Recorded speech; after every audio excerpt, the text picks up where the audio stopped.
Και βλέπουμε τη διαδικασία δημιουργίας σάλτσας από ντομάτες. Το πρώτο βήμα είναι να πλύνουμε τις ντομάτες που έχουμε μαζέψει από το χωράφι. Οι ντομάτες πρέπει να πληθούν πολύ καλά για να αφαιρέσουμε χώμα, βρωμιές και ζωήφια. Οι ντομάτες πρέπει να γυαλίζουν, όπως αυτές εδώ.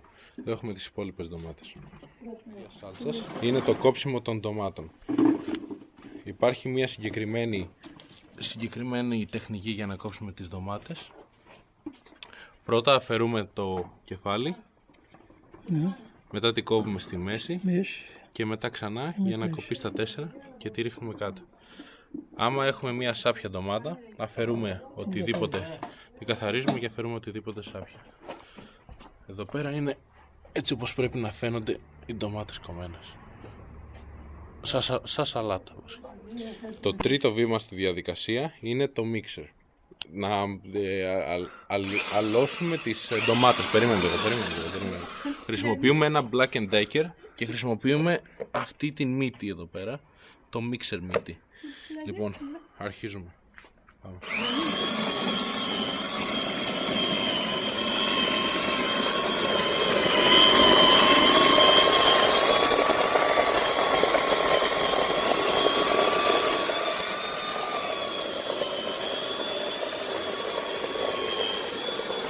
Πρέπει να το κάνουμε στην αρχή λίγο κυκλικά,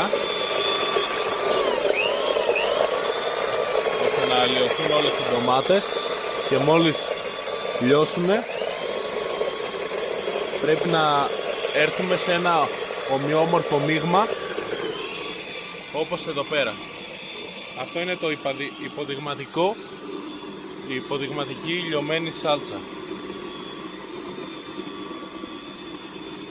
Αυτό στη δημιουργία μιας σάλτσας είναι όταν βάζουμε την ήδη λιωμένη ντομάτα στον αποχυμωτή. Εδώ θα μας δείξουμε πώς λειτουργεί.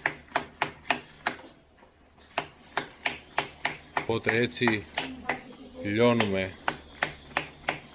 την ντομάτα και μαζεύει το υγρό στο ένα σημείο. Και το άλλο πηγαίνει και η φλούδα και ο σπόρος. Και εδώ πέρα είναι η φλούδα και ο σπόρος.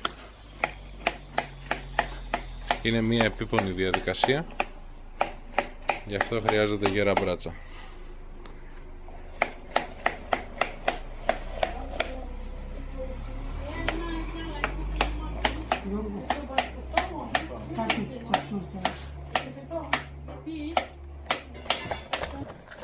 Εδώ συνεχίζουμε να αποχυμώνουμε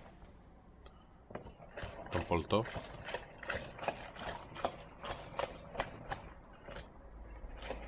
Και αυτά είναι για τον αποχυμωτή που δεν μπορώ να δείξω το πρόσωπό του.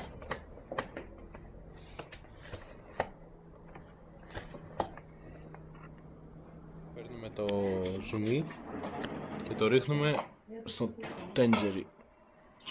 Το ζουμί που έχουμε πάρει από τον αποχυμωτή, στο καζάνι. Οπότε εδώ πέρα ξανά με τον αποχυμωτή χωρίζουμε τα στεγνά με τα υγρά. Θα τα βάλεις ξανά δεύτερο, θα τα περάσουμε και... Τα περνάμε και μία δεύτερη φορά για να πάρουμε όλο το χυμό.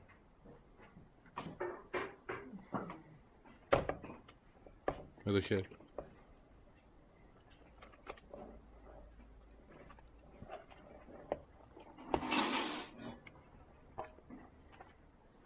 Οπότε στο τέταρτο βήμα χωρίζουμε το πολτό από το χυμό και μαζεύουμε το χυμό στο τέντζερ. Ύστερα πετιέται και εδώ θα σας δείξω τη λειτουργία του αυτού. Εδώ πέρα βάζουμε τις ντομάτες. Αφού αποχυμώσαμε και πετάξαμε όλο το πολτό, τώρα πρέπει να ανοίξουμε φωτιά για να βράσουμε το χυμό. Τώρα βλέπουμε το καζάνι με γεμάτο χυμό πάνω στη φωτιά, έτοιμο να βράσει.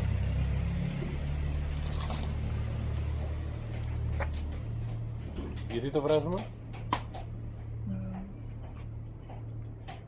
Το βράζουμε να συμπυκνώσει. Το βράζουμε.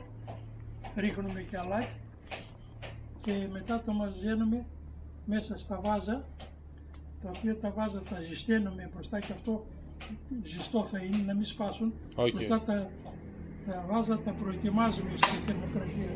Κατάλαβα. Καλά. Οπότε το βράζουμε για να συμπυκνωθεί, για να γίνει πιο συμπυκνωμένο και βάζουμε και αλάτι για να πάρει και γεύση. Εδώ στη βράση δημιουργεί ο χυμός ντομάτας λίγο αφρό και πρέπει να τον αφαιρέσουμε και να τον πετάξουμε.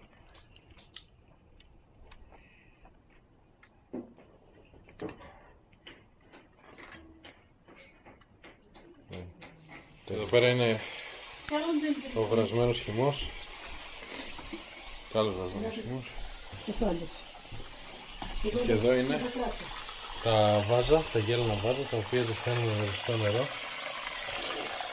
για να μην σπάσουν την ορογή θερμοκρασία όταν βάλουμε την καυτή σάλτσα.